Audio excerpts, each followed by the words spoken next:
It's time for story trading. Let's go ahead and bring on the boys here. Ben, Rhett, Godfather, how you guys doing here today? Wow. Before we talk about the macro, look at this number one pick of the day, Rhett. We marked this as the number one pick of the day, LPTH.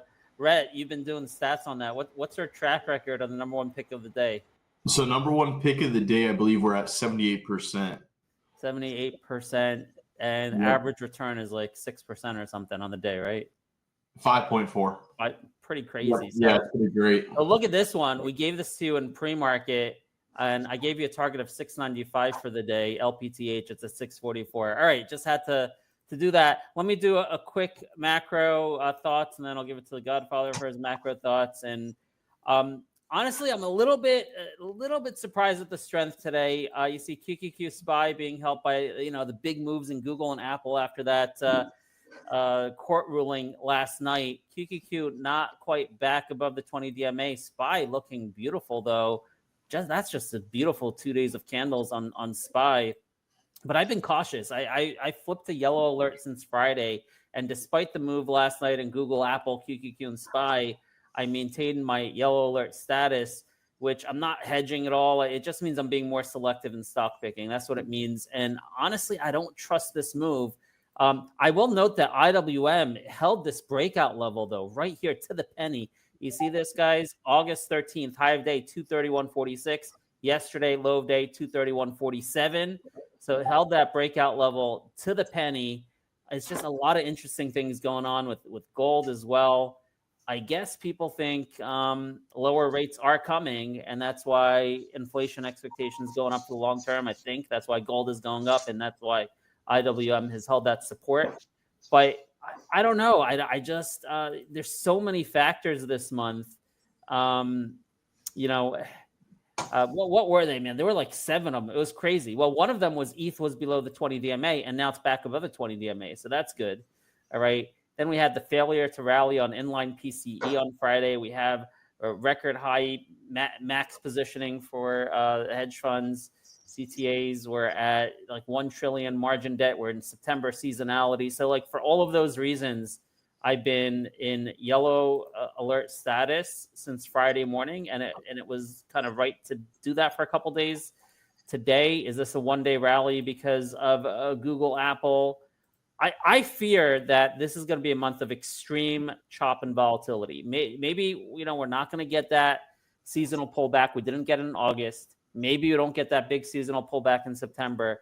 But given all these factors I just talked about, plus the possibility that the tariffs might have to be clawed back and refunds paid, there's a lot of things going on, which makes me suspicious that September could be a wild chop month. And you could get in trouble chasing the pops. That's my current thinking on the macro, Godfather.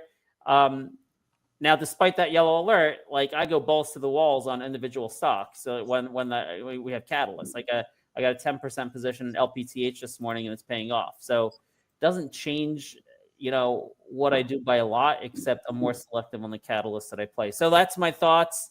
Godfather, over to you. Yeah, look, I'm completely aligned with you. I am also, actively playing these picks of the day. Great call also on SMR, I must say. 32% short interest on that name. This thing was 53.50, in the end of July. So it potentially has some moves here. Incredible. RSI looks good too. From when they announced this deal, the stock was around $33. So I'm impressed by that. But yeah, just flipping back to the macro, look, I don't think you can ignore what's going on in terms of global bond yields across the world. We're seeing central banks cut rates, but yet we're seeing long-term rates actually tick higher. And, that's systemic of a market that, is cautious of sticky inflation and is concerned about economic slowdown. And that's a stagflationary environment. And that's, the worst possible environment for both the Fed and for stocks. So, these fears were in the market yesterday. Like you said, we had a sneaky reclaim of the 21-day EMA on SPY going into the close, and then of course this news after the market. So why is TLT up so sharply today? I missed the economic data this morning. I don't know. There wasn't a lot. I mean, there were slightly fewer job openings this morning. Came in at 7.18 versus 7.38. So that leads things a little bit more dovishly. And I think it's a bit of a, a clawback of the action that we saw yesterday. But, in addition to playing these names, individual catalyst names on the long side, I continue to chip away at SOXS as an additional hedge to my portfolio here, because I do believe, that we've got, you can't go into September and not talk about seasonality. We didn't see any of this sort of weakness in August. So I do expect we're going to see something here in September. We did have the 30-year in the US go over 5% overnight. It's clawed back underneath that now. But the 10-year hit the levels that we hadn't seen since August 1st. This is kind of concerning.